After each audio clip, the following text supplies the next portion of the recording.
yeah. After ousting two foreign governments from their land, the people of Mexico take great pride in their independence. But it's that very spirit that's driving my next guest into exile. Napoleon Gomez Urrutia, the head of Mexico's Mining and Metal Workers Union, currently resides in Canada after fleeing Mexico, where he says he was persecuted for his independent spirit. He now joins us from Vancouver. Mr. Urrutia, thank you so much. There are plenty of people out there in the world who don't know the story behind what has happened to you recently. What is that story?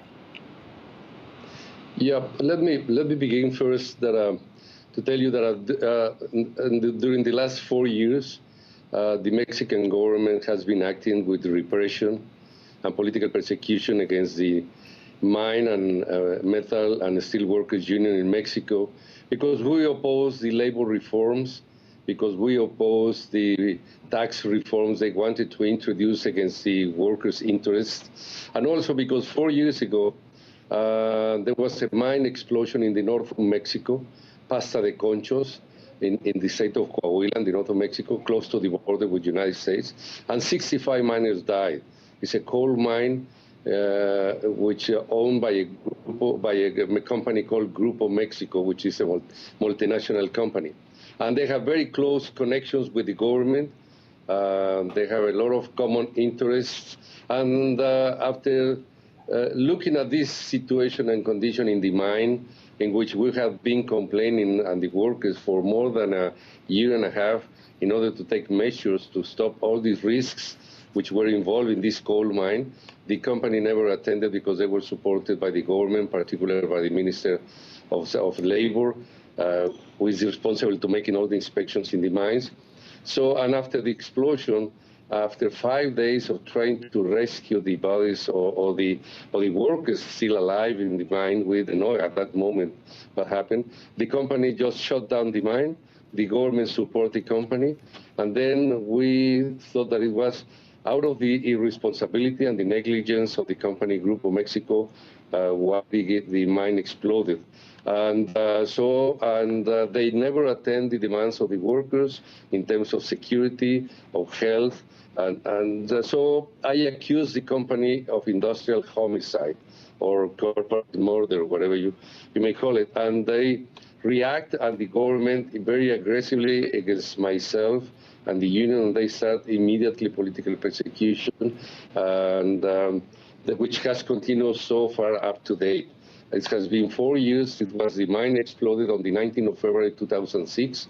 The president of Mexico never attended the mine, neither the president of the company Grupo Mexico, Germán Larrea. They never were in the mine. They never support the families. They never try to even present their condolences and continue with all these rescuing activities. And we were very mad on the families and upset against them because, they just abandoned the bodies of our workers. They just rescued 2 bodies, and that was later because we continue with the activities. Today, we still have buried and abandoned under the mine 63 bodies of our colleagues from Mexico, Mexican mine workers, who are really the ones who produce the wealth of these companies, the wealth of the industry, and the wealth of Mexico. So in order to distract the public attention and the public opinion of what I was attacking them and accusing them of industrial homicide, they launched this dirty campaign to criminalize our struggle for better standard of living, for better conditions in terms of safety and health in the mine, and in all the mines which belong to this company, Grupo Mexico, which is the biggest mining group of Mexico. So this is the story behind this, and they have continued along these 4 years with all these attacks against. They have assassinated some of our workers. They have repressed. They have tortured some of our workers. One of our colleagues is in jail for 15 months, has been in jail. The president of the National Surveillance of the union, without no right to trial, without no right to bail, just as a prisoner of Felipe Calderon in Mexico. So they have been acting very aggressively against the union, not only against ourselves, against also the electrical workers union and against many other unions.